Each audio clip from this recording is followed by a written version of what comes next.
Hi, I'm Teresa Lombardi, and today I'm here with Taylor B. Sinclair, founder of Illuminescence and creator of Core Essence Blueprints. We're trying to find a way to look wonderful and feel good.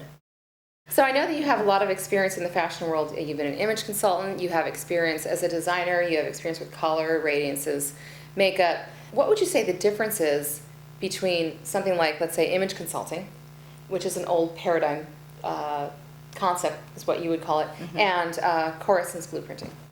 The basic core difference in this would be that when I was an image consultant, I would help people, as we all do, look better. We'd put them together, get them more, up to date, better clothing, better, maybe the color might be better for them, the style might be better from our perception. Right. But you see, it was all based on personal perception, which is very subjective. And I worked in that industry for so long, and I was in the color industry for years. I taught color, and all these things I kept saying, there's still something missing. There's something missing here. It isn't accurate. And I know many people in the industries between color and image have developed different things about, well, if you have a certain way that you look, or your body's a certain way. And I used to hear some of these things too. I used to see them and thought, well, it's better than nothing. Right. But it wasn't enough, So in the facial shapes, all different things like this happen. But the point is, if you're using that, it's all external opinion from me or someone else helping you to become more attractive or be more effective in your dressing and whatever. And with the blueprinting, we just identify for you, we let the blueprint take over. Your body tells us which is in harmony. So now what we're hearing a lot of is celebrity stylists.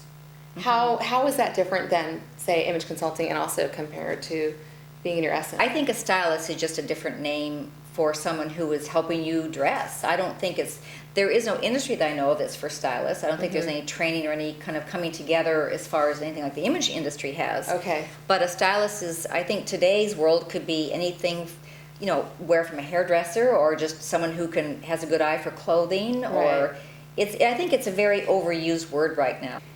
In regard to fashion stylists and working with celebrities, it's a very different world than it used to be right now. And from my perception and what I've seen, they're basically working for designers to get the designer's name out there. It's to get fashion out there. It's to sell goods. And some of them I think are pretty good, and some of them are not. But again, it's just extremely subjective, and it's all geared to sell something. It's really not geared to the person at all. And I know they have an opinion they look better, but it isn't like they look sensational. The dress looks sensational.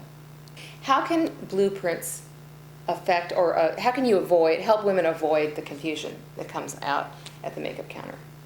Well, you can easily avoid the confusion by following your blueprint, because you have a very, very simple system to follow. The average woman doesn't need that much makeup.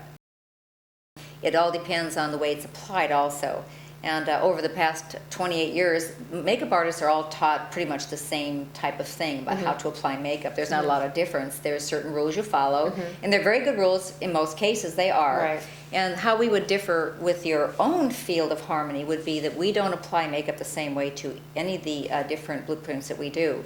We give you a whole system of how to follow different particular shapes and ways of using your hand. So that is a new paradigm compared to the old paradigm, because that's something that you never hear about. No, not at all. And we actually, let's say the radiances that we give you, which look like colors, are based on vibrational fields. They are not based on color. How would you say that blueprinting compares to, say, the four seasons theory, color theories like that?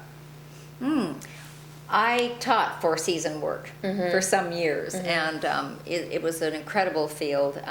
Suzanne Cagill actually created that whole phenomenon that came about, and which was actually, she actually had the vision, let's call it, in the 1940s. This was not during the 70s. Carol Jackson, I believe, wrote a book in the 70s. It was called Color Me Beautiful, which of course was huge. And she could see the marketing of the whole thing. But it didn't go to the basics at all like Suzanne had really seen it. Suzanne had seen it as you matching a personality with color and the season is how she kind of came up with that. So they're very valid and wonderful. And the thing is, it's just, we've done that, been there and done that. So we don't use color at all when we get your blueprint. We do not use color to determine the blueprint to find out the vibrational field of the body, which is interesting. No color is used. So the difference would be that with the color theories, they try to match your eyes or your skin tone or your hair. Some of them include like the shape of the face, because that looks like flowers of that season and things like this. And that was very nice, but it certainly doesn't get to the core essence of things. When you're looking at something in a visual way like that, with your own opinion and trying to see something, you see, the fact is, if you have a shape and you change the color on the shape, it will change the shape. And if you have a color and you change the shape, it will change the color. Interesting. And if you change then the texture and add that in, it will change again.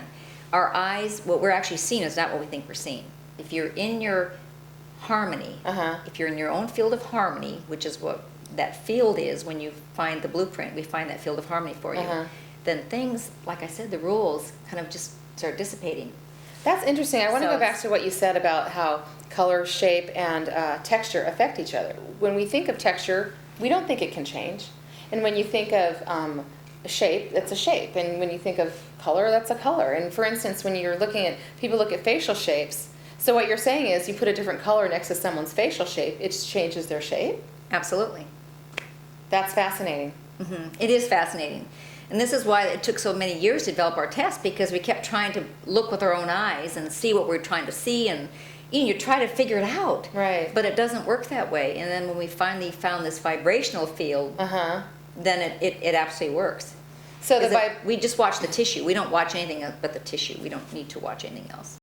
So as long as you're in harmony with your core essence, your inner vibration, whatever that is, then, and you follow the system, then really, no matter what you do, if you're in your essence, you can It'll work. change things, it'll work. But here's the difference in that, okay? So if you have all these rules that you don't understand, you're trying to figure out, you have to weigh it out constantly buy new things, keep up with things, ask other people, try to figure it out. It doesn't work, it does work, it doesn't work, it doesn't work. What this is a very simplified, very small system, really. The rules are not that many. They're not that many, actually, at all. So if you just mastered a few of those, then the whole thing opens up into freedom. In fact, one of our clients wrote me a poem, and she said, you're entering the land of freedom when you do this, because you get to be yourself, and it's so simple to follow once you get it down, and it's not very many rules at all. See, all those other rules go away. Interesting. So it's more like guidelines based on your inner vibration than it is an external rule. So it's more, I always get these confused. It's objective as opposed to subjective? Is that right? It is much more objective. Okay. Yes, because we don't make that up. People say, well, where did you get this? And I always just go, I didn't create the universe. I didn't create the universe. I just happened to notice that these certain patterns would just, they just go together. And they'll stay together, and they support and enhance somebody, as opposed to make them look better, or all the things we keep searching for, reaching for. Well, thank you so much, Taylor, because I feel like you just set me free. It's just really following just a few internal guidelines instead of paying attention to all these external rules. And they're guidelines that really can last you your whole lifetime. Your whole lifetime. So they'll never change. Yeah, so you just set me free. Oh, wonderful. So thank you. You're welcome. Thank you very much.